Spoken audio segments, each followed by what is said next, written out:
سلام تعني حبلي كورات فتوات تخطتلتي مدب سابوين تاي مسلمون كم تلمده نسع زحرنا يوم حصرتن اوان زبلنا مزينات حيزنا لكم مسنالنا نسنا مكتالكم نعدم فلما عندنا تطمنا بخم كنبل مقشا بريزيدنت كزيو محدار تقراي ليتنال جنرال تادسو ورد امانغو فيدرال منغستن حوحات نزلو ناب كوينات كمرح كم زخل زقمت وطري ناي مسكان عدل والا كوان تخلو از مقشا وصيت البون تخوينو جن زخف اسقات حيزوك مص تثبيت كم زقبرلو اندات قلص يركب زرزور حبريتا كهلو نايوم إيرترا هاجر كتخون زتجبرن بر بحري نيتوبيا بمخلايا إثيوبيا بر بحري أنت رخيبة إيرترا هاجر تخون العدل يلن قبل منجست إثيوبيا حدا جنيا زتاب حال ملأ تحلف لهم زرزورو أبي مدلو ناخد رخبوا يخم تمالي أبي مع عبي تمزابلتي 7 كاريكا تمام قله زبيات يزفت روح حدا عمل كيتو زتزرق مجلسن مستمزابلتي زتدالو مدرخ عمل كيتو زبس حنا توسخ حبريتا لنايوم عاوز قد زرزر حبريتا كنكاف لكم هنا لايك كومنت شير سبسكرايب مقبار كيتزنقو ببزلهم سنة يصاني تكبرنا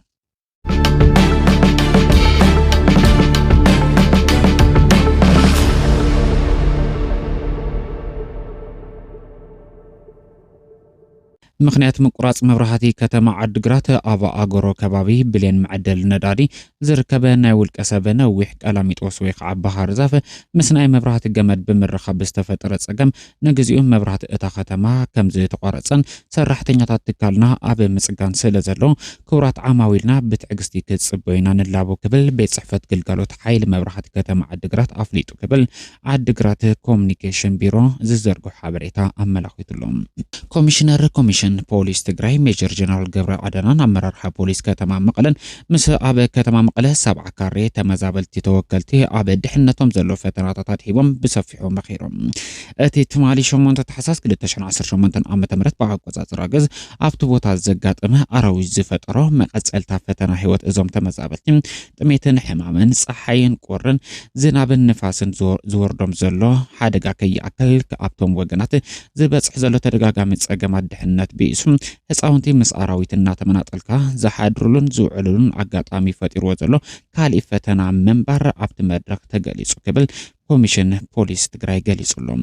እዞም ወገናት ነቲ ዝበጽሖም ዘሎ ውድቀት ግዚያዊ ፍታሕ ክኸውን ዝበልዎ ነጥብታት ውን ዘልዕሉ ኮይኖም ኮሚሽን ፖሊስ ብግዲኡ ኣብ ምርጋጽ ድሕነት ክሕግዙ ዝበሎም መጠናዊ ግዚያዊ ፍታሕ ዝበሎም ነገራት ክሕግዝ ኣብቲ መድረክ ተልዓይሉሎም ናብ ትማሊ 8 ተሓሳስ 2018 ዓመተ ምህረት ብኣቆጻጽራ ግዝ ኣብ ዘውግሕለይቲ ኣብ ከተማ መቐለ ናብ ዝርከበ ማእኸል መዕቆቢ ተመዛበልቲ 7 ካሬ ዝኣተወ ዝቢ ኣብቲ ማእኸል ኬንዳ እናሃለወ ህዝቢ ዋላ ኳንተ ተቀተለም ህዝቡን ግን ህፃውንቲ ደቂ ኣንስትዮ ዓበይቲ ዓዲ ኣረጋውያን ኣብ ከቢድ ስጋት ስነ ልቦና መሓሰያ ከም ዘለው ተገሊጹሉ ቅድሚ ሕዚ ኣዛበ ናብቲ ማእኸል መዕቆቢ ኣትዮም ክልተ ህፃውንቲ ብምንካስ እቲ ሓደ ህፃን ሽዑ በቲ ዝብኢ ህይወቱ እንትሓልፍ እታ ካልእቲ ኣብ እግረን ምሕኩልታን ሓደጋ በፂሕዋ ብሕክምናዊ ግልጋሎት ንስለ ህይወት ከም ዝተረፈት ዝዝከር እዩ ማእኸል መዕቆቢ 7 ካሬ ዙርያ ምላሽ ሓጹር ዘይብሉ ምዃኑን በተደጋጋሚ ኣዛብ እናተው ኣብ ልዕሊ ተመዛበልቲ ጉድኣት የብጽሑ ብምህላዎም ዝምልከቶም ኣካላት ብጽሑልና ኩሉ ዝበሃል ድጋፍ ግበሩልና እንዳበሩ እንዳጸውዑ ይርከቡ እኮ ዘላቂ መፍትሒ ብመሰረት ስምምዕነት ፕሪቶሪያ ናብ መረበቶም ብምምላስ ከም ዝኾነ ዝሕብሩ እቶም ተመዛበልቲ ማሕበረሰብ ዓለም ክበጽሕሎምን ተማሕጺኖም ኣለዉ ኣብቲ ማእኸል መዕቆቢ ብኣሽሓ ዝቑጸሩ ተመዛበልቲ ብጥሜት ሕማም እናተሰቃዩ ከም ዝርከቡ ዝፍለጥ እዩ ممحدار الزوبا معرف تقرأ وعلى بريتوريا بمولنات كتكبر تسوي ممحدار الزوبا معرف تقرأ حزب الزوبا كابس سلاح توص انت نمدحن وعلى بريتوريا مولو بمولو كتكبر تسوي تقريبا حزب الزوبا اب كبير وترتن سنه امره چنكم تحيلو زخف هيوته يحلف كم زلو زقلص ممحدار الزوبا از كوناتات كبقع مسرتاو مفتاح كركب وعلى بريتوريا ون متكبر غزي زيو ها غداي مخوانو طقيسلهم اتو علي بزي متكبرو غزاتاو حدነት ትግራይ በዘይ መምላሱም ኣብ ልዕሊ ህዝቢ እቲ ዞባ ዝበጽሕ ዘሎ ጭካነ ዝተመልኦ በደል መግለጽ ኣርቦ ከም ዝኾነውን ኣዘኻኺሩሎም ስቃይ እዚ ህዝቢ እዚ ካብቅዕ ኣደራድርቲ ኣካላትን መንግስቲ ፌደራልን ብመሰረት ዝኣተው ውዕሊ ክትግብሩ ዝጸውዐ እቲ መግለጺ ታሕሳስ 8 2018 ዓመተ ምህረት ተመዛበልቲ ናብ ዝነብሩሉ መዕቆቢ 7 ካሬ መቐለ ዝኣተወ ዝቢ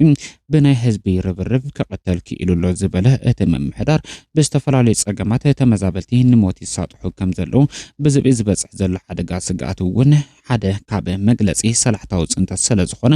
ኣድላይ ዝተባሃለ ተግባራት ተፈጺሙ ስምምዕነት ፕሪቶሪያ እውን ናብ ሙሉእ ትግበሩ ተሰጋጊሩ ተመዛበልቲ ናብ ንቡር ህይወቶም ክምለሱ ናብ ግዛኣታዊ ሓድነት ትግራይ ከኣትው ከም ዝግባእ ኣረጋጊጹሎም ኢትዮጵያ በር ባሕሪ ትረኽበሉ ዕድል እንተሃልዩ ኤርትራ ከም ሃገር ትቕጽለሉ ዕድል የለን ክብል መንግስቲ ኢትዮጵያ ጠቒሶም ኣማኻሪ ማሕበራዊ ጉዳያት ቀዳማይ ሚኒስትር ኢትዮጵያ ዝኾነ ዳንኤል ክብረት ኣብዚ ጉዳይ ኣብ ዝሃቦ ስፍሕ ዝበለ ሓበሬታ ኤርትራ ንኽትከውን ዝተገበረሉ ብሕታዊ ምክንያት ኢትዮጵያ በር ባሕሪ ንኸይትረክብ ተሓሲቡ እዩ ክብል ጠቒሱሎም ኤርትራ ካብ ኢትዮጵያ ዝተገንጸለትሉ ምክንያት ኢትዮጵያ በር ባሕሪ ኣልቦ ንኽትከውን ዝዓለመ እዩ ክብል ዝገልጽ ዳንኤል ክብረት ኢትዮጵያ በር ባሕሪ እንተረኺባ ኤርትራ ትኾነሉ ምክንያት ኣይክህልውን ይክብል ሓደገኛ ርእይቶ ክህበ ተራእዩሎም ብፍላይ ሃገራት ዓለምና ኤርትራ ከም ሃገር ዝተቐበሉሉ ምክንያት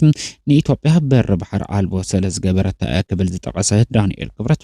ብኣንጻሩ ኢትዮጵያ በር ባሕሪ እንተረኺባ እተን ሃገራት ኤርትራ ከም ኤርትራ ዝቕበሉሉ ምክንያት ኣይክህልውን ይክብል መንግስቲ ኢትዮጵያ ካብ በር ባሕሪ ብተወሳኺ ንኤርትራ ናይ ምጥቕላል ድሌት ከም ዘለዎ ዘመላኽት ርእይቶ ከንፀባርቕ ተራእዩሎም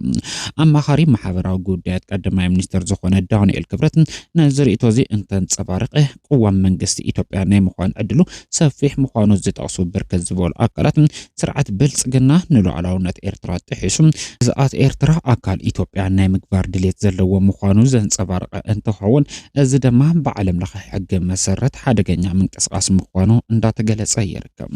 ብፍላይ ድማ ኣብ ዞባና ዘሎ ጂኦፖለቲካዊ ኣሰላለፋ ኢድኣታውነት ካልኦት ሃገራት ክወልድ ከም ዝኽእል ዝነገረሉ ወጥሪ ኢትዮ ኤርትራ በሰላማዊ መንገዲ ክፍታሕ መንግስቲ ኢትዮጵያ ብቋንቋ እንግሊዝኛ ዋላ እኳ ተጸውዐ ብቋንቋ ኣምሓርኛ ኣብ ዘንጸባርቖም ናይ ፕሮፓጋንዳ ወፍሪ ግን ካብ በር ባሕሪ ብተወሳኺ ንዓለም ለኸ ሕጊ ብምጥሓስ ኤርትራ ናይ ምጥቕላል ድሌታት ከም ዘለዎ ዘመላኽት ፈኸራ እንዳንጸባርቐ ይርከብ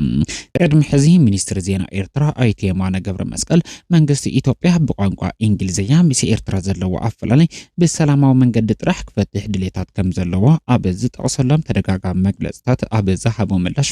ብቋንቋ እንግሊዝኛ ኣብ መድረኽ ዲፕሎማሲ ሰላማዊ ናይ ልምዓት መንግስቲ መሲልካ ቀልቀል ምባል ኣዝዩ ዝገርም ክብል ድሕሪ ምቋስ እዚ ናይ ቴክኖሎጂ ግዜ ዓለም ጸባብ ኣብ ዝኾነትሉ ግዜ ብቋንቋ ኣምሓርኛ ንኹናት ዝዕድም ፈኸራ እንዳስማዕኻ ብእንግሊዝኛ ሰላማዊ መንግስቲ መሲልካ ቀልቀል ምባል ፈጺሙ ተቐባልነት የብሉን ክብል ኣይተ የማነ ገብረ መስቀል ምጥቃሱ ዝዝከር እዩ ምስ ኤርትራ ሰላማዊ ኣማራጺ እንዳለ እንዳበለጸንሐ መንግስቲ ኢትዮጵያ ከምቲ የማነ ገብረ መስቀል ዝጠቐሶ ብቋንቋ ኣምሓርኛ ብኣንፈት ዳንኤል ክብረት ኣቢሉ ንሉዓላዊ ግዝኣት ኤርትራ ብዝጥሕስ መልክዑ ኣካል ግዝኣት ኢትዮጵያ ንምግባር ንኤርትራ ክወርድ ድሌታት ከም ዘለዎ ዘመላኽት ሓሳብ ኣንጸባሪቑሎም ኣብ መንጎ ፌደራል መንግስትን መሪሕነት ሕወሓትን ዘሎ ኣፈላላይ እንተስናብ ኩናት እንተስናብ ሰላም ንኽመርሕ ዝለዓለ ዕድል ከም ዘለዎ ዝተነገረሉ መገሻ ፕሬዚደንት ግዚያዊ ምምሕዳር ትግራይ ሌተናል ጀነራል ታደሰ ወረደ ናብ ኣዲስ ኣበባ ትማል ተሳሊጡ ብፕሬዚደንት ግዚያዊ ምምሕዳር ትግራይ ሌተናል ጀነራል ታደሰ ወረደ ዝተመርሐ ልኡኽ ጉጅለ ኣዲስ ኣበባ ምእታው ዝተገለጸ እንትኸውን ኣብ እዋናዊ ኩነታት ትግራይ ኣድሂቡ ምስ ፌደራል መንግስቲ ክመክር ትፅቢት ከም ዝግበር ተገሊጹሎም ካብ ፕሬዚደንት ግዚያዊ ምምሕዳር ትግራይ ሌተናል ጀነራል ታደሰ ወረደ ብተወሳኺ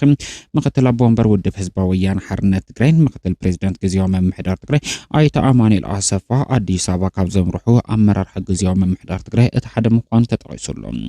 ኣብ ምምላስ ተመሳበልትን ግዝኣታዊ ሓድነት ትግራይ ብዕምቀት ክዝቲ ትፅቢት ዝግበር እንትኸውን ኣብ ዝመጽእ ዘሎ ሸውዓይ ዙር ሃገራዊ መረፃ ከይሳተፍ እግር ተገይሩሉ ዘሎ ሕጋዊ ኣፍልጦ ዘይብሉ ውድብ ህዝባዊ ወያነ ሓርነት ትግራይ ሕጋዊ ኣፍልጦ ክምለሰሉ ዝኽእል ፖለቲካዊ ምክክር ንክጅመር ዝኽእል ባይታ ንምንጻፍ እውን እዚ መገሻ ተፅቢት ዝግበረሉ እንትኸውን እቲ መገሻ ካብ ተፅቢት ወፃኢ ኮይኑ ብዘይ ስምምዕነት ዝዛዘም ማለት እውን ተመዛበልቲ ክመልስ ይኽእል ግዝኣታዊ ሓድነት ትግራይ ካረጋግጽ ተዘይኽኢሉ ውድብ ሕወሓት እውን ሕጋዊ ኣፍልጦ ረኺቡ ኣብ ሸውዓይ ዙር ሃገራዊ መረፃ ኢትዮጵያ ተሳታፋይ ክገብር እንተዘይኽኢሉ ወጥሪ ፌደራል መንግስትን ሕወሓትን ናብ ካልኣይ ዙር ኩናት ዝኣትወሉ ዕድል ሰፊሕ ከም ዝኾነ እንዳተጠቐሰ ይርከብ